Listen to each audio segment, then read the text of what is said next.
Hello friends, आज मैं आप लोगों को हु मूव्ड माई चीज़ की स्टोरी बताने जा रहा हूँ। कहीं दूर एक भूल भुलैया में जहाँ 4 कैरेक्टर रहते थे, 2 चूहे और 2 चूहे इतने बड़े इंसान। चूहों का नाम स्निप और स्कर्री था और 2 चूहे इतने बड़े आदमियों का नाम हेम और हा था। चारों हर रोज़ अपने रनिंग शूज़ पहनकर भूल भुलैया में दौड़ा करते थे। उनमें से एक चीज़ कॉमन थी कि चीज़ उन्हें बहुत पसंद थी और उनके सर्वाइवल के लिए चीज़ का होना बहुत ज़्यादा इम्पोर्टेंट था। वो चारों कैरेक्टर रोज़ भूल भुलैया में दौड़ा करते थे। उन्हें एक दिन एक स्टेशन चीज़ स्टेशन सी मिला जहाँ बहुत ढेर सारी चीज़ थी।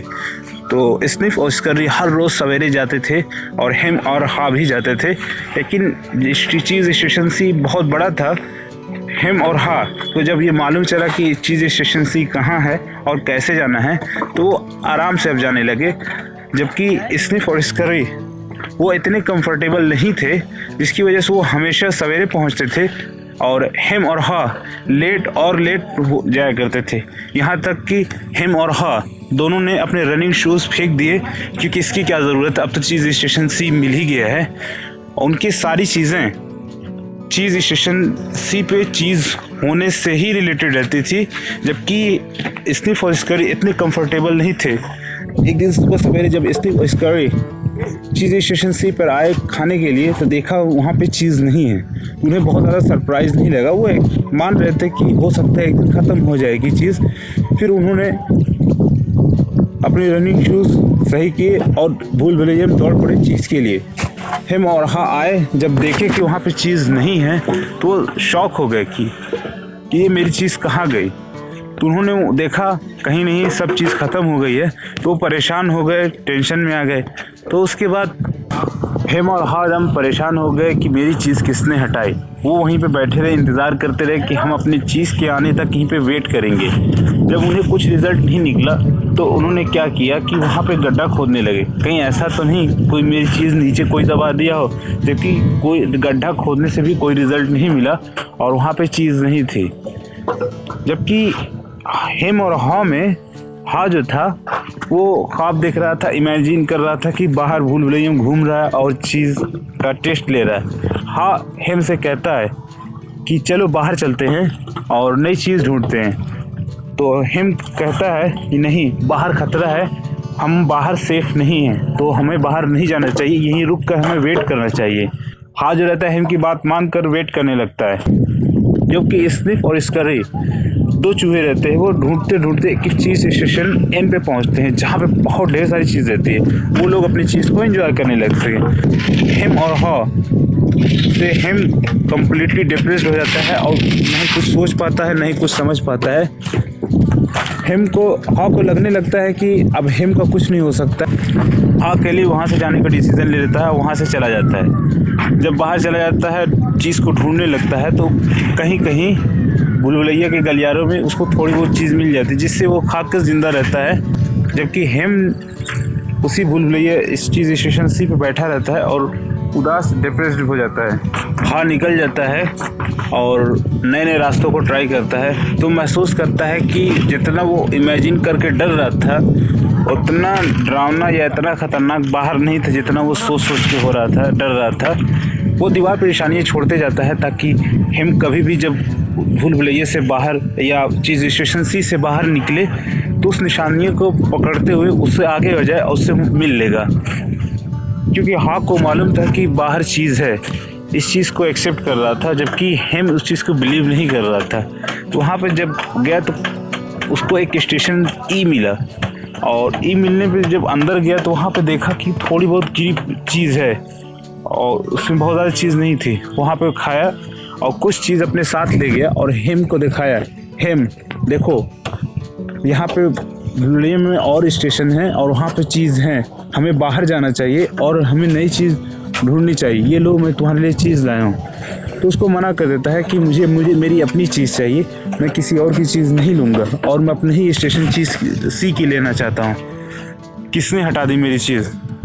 जब हा को लगा कि हेम को अब नहीं समझा सकता, हेम को छोड़कर हा वहाँ से चला जाता है और भूल भुलैया में निकल पड़ता है। जाते जाते उसको चीज़ स्टेशन एन मिलता है। वो चीज़ स्टेशन इतना बड़ा होता है जितना वो कभी लाइफ में ना ही देखा होता है, ना ही सोचा होता है कि इतना बड़ा चीज़ स्टेशन भी है यहाँ पे भूल भुलैया में। वहाँ पर देखता है सिर्फ और स्कर्री है, वो लोग अपने चीज़ का एंजॉय कर, वो भी आता है एंजॉय करता है। आज जो है खुश भी होता है और दुखी भी होता है। खुश इस बात से होता है कि उसको नया चीज़ स्टेशन मिलता है, दुख इस बात से होता है कि उसका दोस्त हेम उसके साथ नहीं है। ये कहानी एक मेटाफर है स्नीफ और स्करी। चूहों के लिए सिर्फ चीज़ सर्वाइवल के लिए ज़रूरी है, जबकि हेम और हा इंसान जो हैं उनके लिए चीज़ का मतलब हेल्थ, एजुकेशन, फैमिली, फाइनेंस, ये सारी चीज़ों को इंडिकेट कर रहा है। लाइफ में इन चीज़ों की बहुत वैल्यू रहती है। इस बुक ने ये सिखाया है कि चेंजेस होते रहते हैं, चेंजेस पे हमारा कोई कंट्रोल नहीं होता है, जबकि चेंजेस होने के बाद हमारा क्या रिएक्शन रहता है इस पे हमारा टोटल कंट्रोल रहता है। चाहे तो हम हेम की तरह बैठ के रोएं, कहें, चिल्लाएं, अब क्या करूं, मैं तो लुट गया मैं लुट गया, मेरा क्या होगा, या तो ये हो सकता है, उठो और बदल जाओ। जैसे अभी इस टाइम कोरोना आ गया, हाँ एक्सेप्ट कर रहा हूँ, कोरोना की वजह से बहुत सी चीज़ें बदल गई हैं, चेंज हो गई हैं, लेकिन बैठ के रोने से किसी का हल हुआ हो तो, या सॉल्व हुआ हो कुछ, तो मुझे बताओ यार। दर्द अपना है, सहना जब खुद को, फिर तमाशा क्यों करना। तो मुझे समझ में आता है यार कि चीज़ों को एक्सेप्ट करना चाहिए और आगे बढ़ना चाहिए। ऐसा नहीं है कि मैं परफेक्ट हूँ, ठीक है, सबके साथ परेशानी आती है, तो परेशानियों को एक्सेप्ट करना चाहिए। मैं इस बुक के 5 लर्निंग लेसन शेयर करना चाहता हूँ, वो कुछ इस तरह से है। पहले नंबर पे हैं चेंजेस हैपन, बदलाव होते रहते हैं, चाहे कुदरत का हो, चाहे ज़िंदगी का हो, चाहे सुबह शाम का हो, इस चीज़ों पर हमारा कोई कंट्रोल नहीं है और वो होते रहेंगे। दूसरी चीज़ एंटीसिपेट चेंजेस, या चेंजेस को हमें, चेंजेस जो होते हैं उसके लिए हमें तैयार रहना चाहिए। कभी भी कुछ भी हो सकता है, तो चेंजेस को लेकर घबराना नहीं चाहिए। देखा जाए तो हर दिन चेंजेस होते हैं, हर रोज़ तारीख बदलती है, तो इसके साथ आप भी अपने आप को अपडेट करो और आगे बढ़ते रहो। इसको हम कंट्रोल नहीं कर सकते, कंट्रोल सिर्फ एक ही चीज़ पे कर सकते हैं, वो खुद पे, और खुद को कंट्रोल करें, खुद को बेटर करें, आगे बढ़ें। तीसरी चीज़, हम चेंजेस को मॉनिटर कर सकते हैं। कोई चीज़ एक्सीडेंटल या अचानक कम होती है और हम उसको देख सकते हैं। जैसे मान लीजिए मौसम का चेंज होता है, मौसम भी एक बैग नहीं होता है, धीरे धीरे गर्मी आती है, धीरे धीरे ठंडी आती है, धीरे धीरे बरसात आती है, वो अपना सिंबल और सारी चीज़ें दे देती हैं।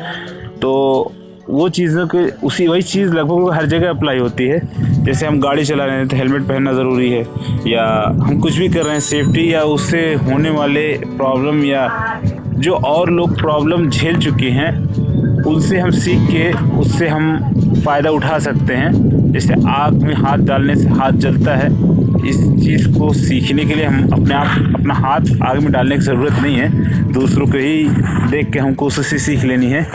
और चौथा पॉइंट ये है, हमें जल्द से जल्द बदलाव को एक्सेप्ट करना चाहिए, क्योंकि चीज़ें बदलती हैं उसके साथ हमें भी बदलना है।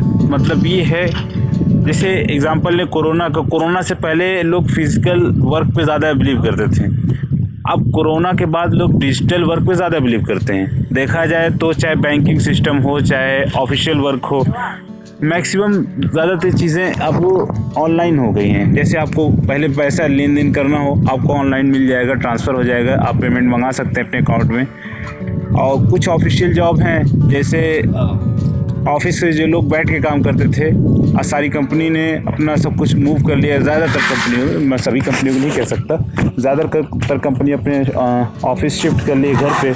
जैसे आप वर्क फ्रॉम होम कर सकते हैं, कुछ चीज़ें नहीं हो सकती, जैसे कंस्ट्रक्शन मेरी साइट चल रही है, तो ये सब काम फिजिकल होना पड़ता है। यहाँ पे फिजिकल इन्वॉल्व होंगे लेबर, कारीगर, मिस्त्री, तो यही काम होगा। इस टाइप के वर्क के लिए तो ठीक है, लेकिन मैक्सिमम वर्क चेंज हो गए हैं। तो चौथा पॉइंट ये है कि जैसे ही चेंज हो उस चेंज को अडॉप्ट करके तेज़ी से अडॉप्ट करना चाहिए। जैसे अभी कोरोना का ही एग्जांपल दिया है, तो हमें डिजिटल चीज़ें बहुत जल्द से जल्द सीखनी होंगी, क्योंकि लोग फिजिकल कम डिजिटल ज़्यादा मिलना पसंद करते हैं। चाहे वो माध्यम कुछ भी हो, फेसबुक का हो, ट्विटर का हो, चाहे स्नैपचैट, इंस्टाग्राम, कुछ भी हो, फिजिकल से कम डिजिटल पे लोग ज़्यादा टाइम देते हैं। और पांचवी और सबसे लास्ट चीज़, चीज़ों को या चेंजेस को एंजॉय करना चाहिए।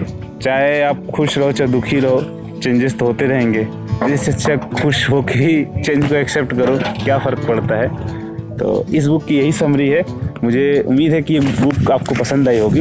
आपको ये बुक चाहिए, अगर आपको पसंद आए, इस बुक का लिंक डिस्क्रिप्शन बॉक्स में डाल दूँगा, तो वहाँ से आप खरीद सकते हैं। और आपका कोई सवाल या कोई सजेशन हो या कैसे बनानी चाहिए, तो आप मुझे वीडियो के कमेंट में मुझे सजेशन दे सकते हैं।